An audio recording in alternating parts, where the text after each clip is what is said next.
The rain hammered against the tall windows of Blackwood Manor as Emma Harrington stood in the grand entrance hall, her eyes drawn to the crimson stains that marred the once pristine marble floor. The storm outside seemed to reflect the turmoil brewing within the mansion's ancient walls.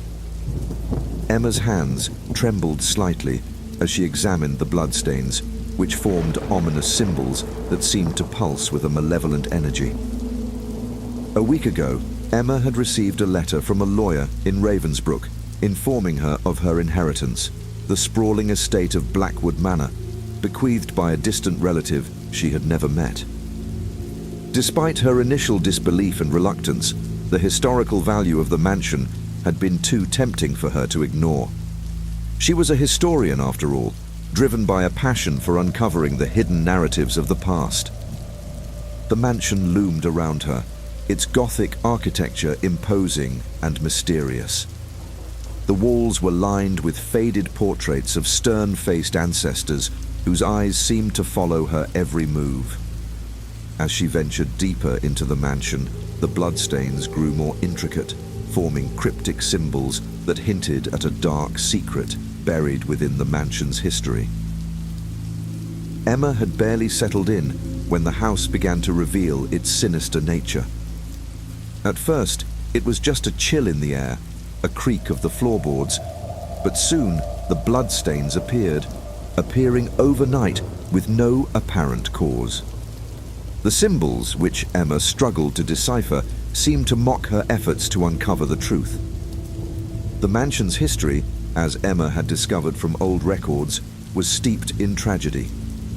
Built in the early 1700s by Jonathan Blackwood, a wealthy and ambitious figure, the estate had seen its share of scandals and violence.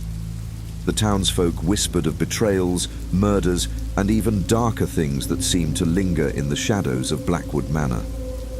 As Emma began her research, she felt an unsettling presence, as if the mansion itself were alive and watching her every move.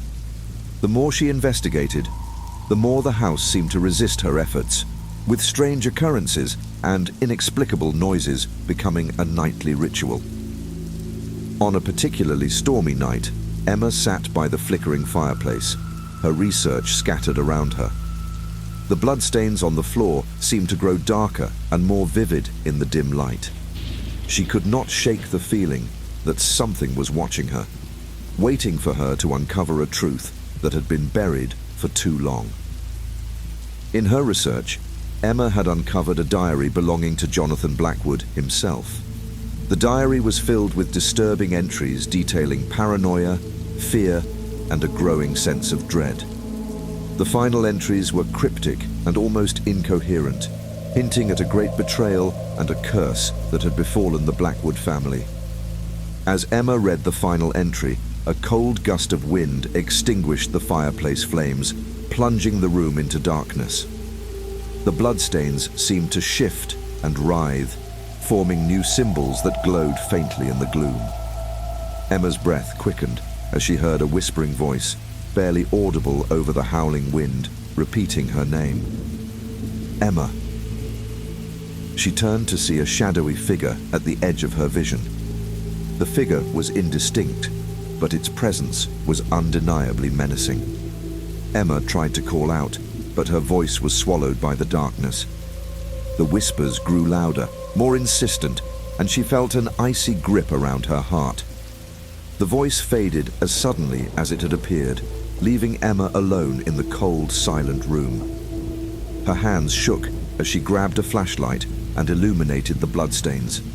The symbols had changed again, now forming what looked like a map. Emma knew she had to follow the clues, but the thought of what she might uncover filled her with dread. Emma spent days deciphering the symbols, piecing together the cryptic messages left behind by Jonathan Blackwood. Her research led her to old town records and interviews with the few remaining residents who remembered the mansion's dark past. Each revelation seemed to deepen the mystery, revealing a web of deceit and murder. She discovered that Jonathan had been betrayed by his own family, who had conspired against him out of greed and jealousy. The bloodstains and symbols were the remnants of a ritualistic curse placed upon the mansion by Jonathan in his final moments of rage and despair. The curse was meant to trap his soul and punish those who sought to profit from his downfall. Emma's investigation led her to a hidden room in the mansion's cellar, revealed by the symbols on the floor. The room was filled with old documents, including Jonathan's will and records of his family's treacherous deeds. Among the documents was a final letter addressed to Emma, revealing that her inheritance was part of Jonathan's plan to find someone who could uncover the truth and end the curse. As Emma read the letter, a shadowy figure materialized before her. It was Jonathan Blackwood, his ghostly form twisted with rage and sorrow. He demanded that Emma complete the curse by sacrificing something of great value, a final act of revenge against those who had wronged him.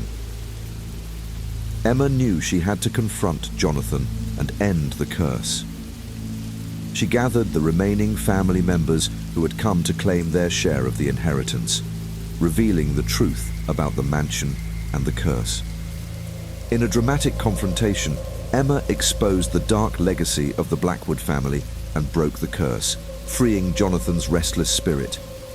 With the curse lifted and Jonathan's spirit finally at rest, Blackwood Manor began to change. The bloodstains slowly faded, and the mansion's oppressive atmosphere lightened.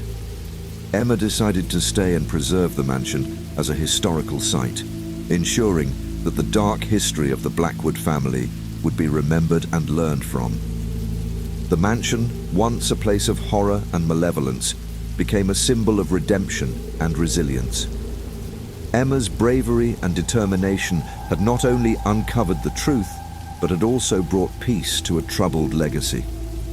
The story of Blackwood Manor became a cautionary tale, a reminder of the consequences of betrayal and the power of facing the past.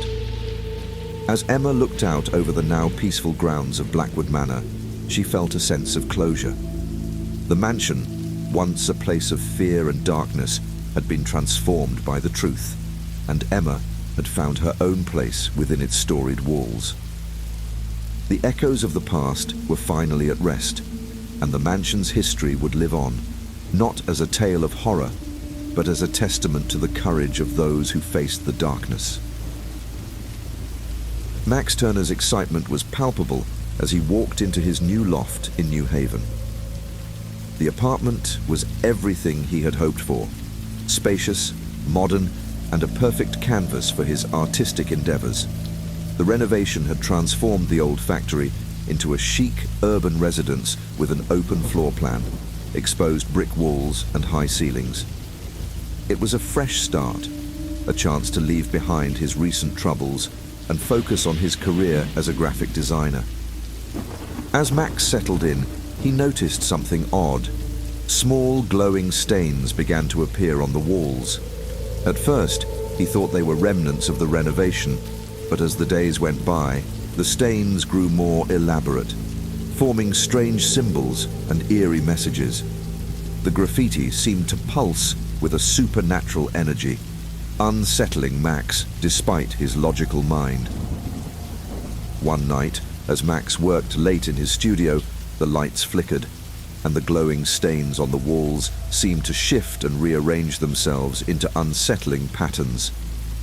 Max's curiosity turned to unease as the messages became more personal, referencing his own life and fears. He tried to ignore it, attributing it to stress, but the growing sense of dread was inescapable. Max's initial attempts to clean the stains proved futile. They reappeared with increasing intensity, forming disturbing images and cryptic phrases. The messages seemed to respond to his actions and thoughts, amplifying his fears. Max found himself increasingly isolated, his friends and colleagues dismissing his concerns as stress-induced paranoia. Determined to find answers, Max began researching the apartment's history. He discovered that the loft had once belonged to Lydia Marlowe, a reclusive artist whose life had ended in tragedy. Lydia's work was known for its dark and intense themes, often reflecting her inner turmoil. As Max delved deeper, he learned that Lydia had died under mysterious circumstances, leaving behind a legacy of unfinished work and unresolved pain. One night, Max was jolted awake by a cold breeze and the sound of scratching. The glowing graffiti had transformed into a detailed scene of Lydia's final moments, a haunting depiction of her last desperate hours. Max felt a chill run down his spine as he realized that the graffiti was more than just random patterns. It was a window into Lydia's tortured soul. Max's investigation led him to an old acquaintance of Lydia's, a local historian named Evelyn Harris. Evelyn revealed that Lydia had been deeply troubled, her art reflecting a life marked by isolation, addiction, and betrayal. Lydia had been obsessed with the idea of leaving a lasting mark on the world, but her struggles had overshadowed her talent. As Evelyn recounted Lydia's story, Max experienced a series of supernatural occurrences. The graffiti grew more detailed, depicting scenes of Lydia's personal anguish and the betrayal she had suffered. Max began to understand that the ghost was trying to communicate her story and her pain through the spectral graffiti. With Evelyn's help, Max discovered that Lydia's death had been a result of a tragic accident, exacerbated by her isolation and despair. The final piece of the puzzle was the revelation that Lydia had been working on a significant piece of art, a mural that was never completed. The mural was said to hold the key to understanding her final moments and resolving her torment. Determined to help Lydia find peace, Max undertook a risky venture to uncover the mural's location. He found it hidden behind a false wall in the apartment, its surface covered in dust and decay. As Max cleared the debris, the ghostly graffiti on the apartment walls began to change, guiding him toward the mural's hidden messages. The mural depicted a tragic scene of betrayal and abandonment, with Lydia's ghostly presence at its center. As Max finished uncovering the mural, Lydia's spirit appeared before him, her form ethereal and sorrowful. The ghost communicated her gratitude and sadness, revealing that her pain had stemmed from a failed attempt to seek help and recognition. In a climactic moment, Max made a heartfelt plea to Lydia's spirit, promising to honor her memory and ensure that her story was told. The apartment's atmosphere shifted, and the spectral graffiti began to fade, leaving behind a sense of calm and closure. With Lydia's ghost finally at peace, the loft returned to a semblance of normalcy. The glowing stains and eerie messages disappeared, replaced by a sense of tranquility. Max decided to preserve Lydia's mural as a tribute to her artistry and suffering, using it as a symbol of resilience and redemption. Max's experience had transformed him, and he emerged from the ordeal with a renewed sense of purpose. He continued his work as a graphic designer, but now used his platform to advocate for mental health awareness and the importance of acknowledging one's pain. The loft, once a place of fear and torment, became a symbol of healing and remembrance. Max's journey through the darkness had led him to a greater understanding of the human condition, and he carried Lydia's legacy forward with respect and compassion. Sarah Blake's journey to the secluded cabin was filled with a sense of quiet anticipation. As she drove through the winding forest roads, the city's bustle gave way to the peaceful embrace of nature. The cabin, a rustic structure nestled among the towering pines, seemed like the perfect retreat from her demanding job and chaotic life.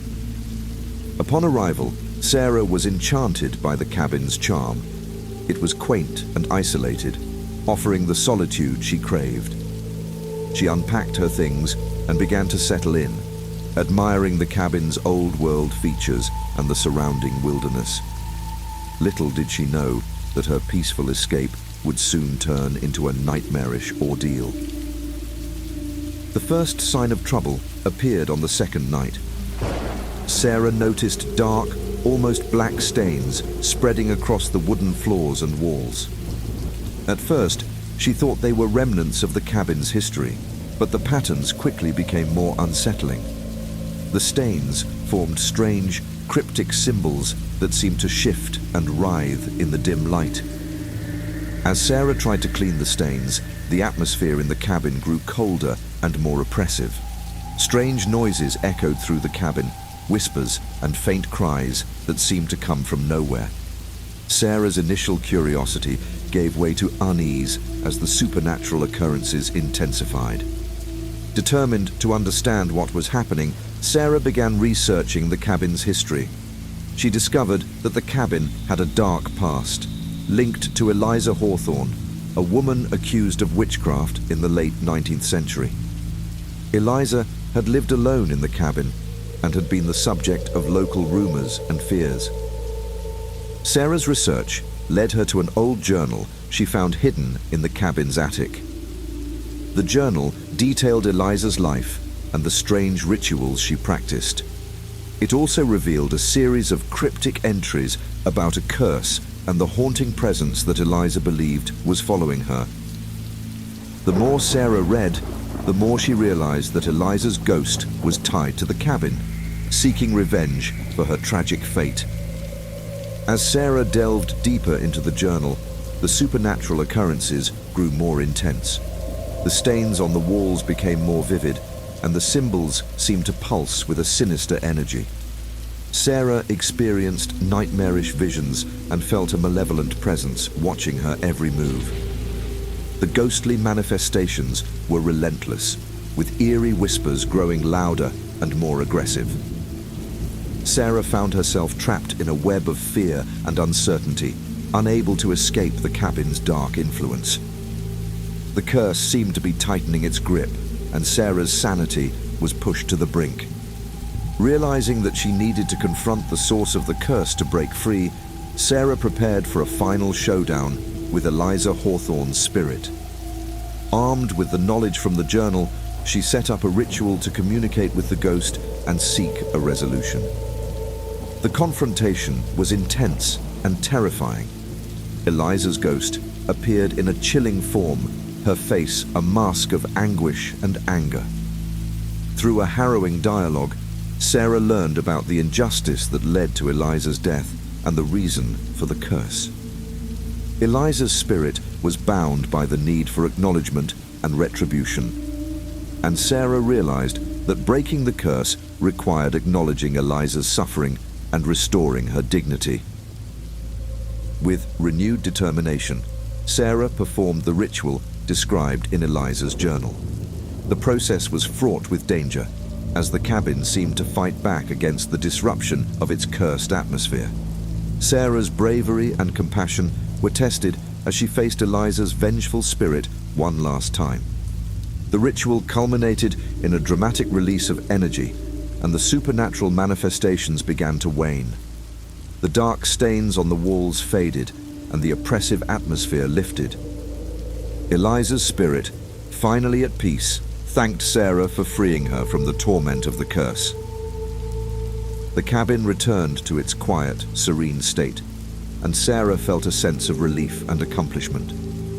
She decided to stay a few more days to reflect on her experience and to ensure that the curse had truly been lifted. The once ominous cabin now felt like a place of healing and renewal. As Sarah prepared to leave, she knew that her time in the cabin had changed her. The ordeal had tested her courage and empathy, and she returned to her life with a deeper understanding of the power of redemption and the importance of confronting the past. The cabin, once a place of fear and darkness, had become a symbol of resilience and hope. Sarah's experience served as a reminder of the enduring impact of curses and the possibility of breaking free from the shadows of the past. Thank you for watching. We hope these chilling tales kept you on the edge of your seat and left you with lingering shivers. From cursed heirlooms to spectral graffiti and haunted retreats, the darkness never seemed so close, If you enjoyed these nightmares, don't forget to like, comment, and subscribe for more spine-tingling stories that will haunt your dreams. Hit the bell icon to stay updated on our latest content if you dare to face the terror that awaits. And remember, when the lights go out and the shadows creep, the real horror is just beginning. Until next time, stay safe and keep your fears close. Sleep tight if you can.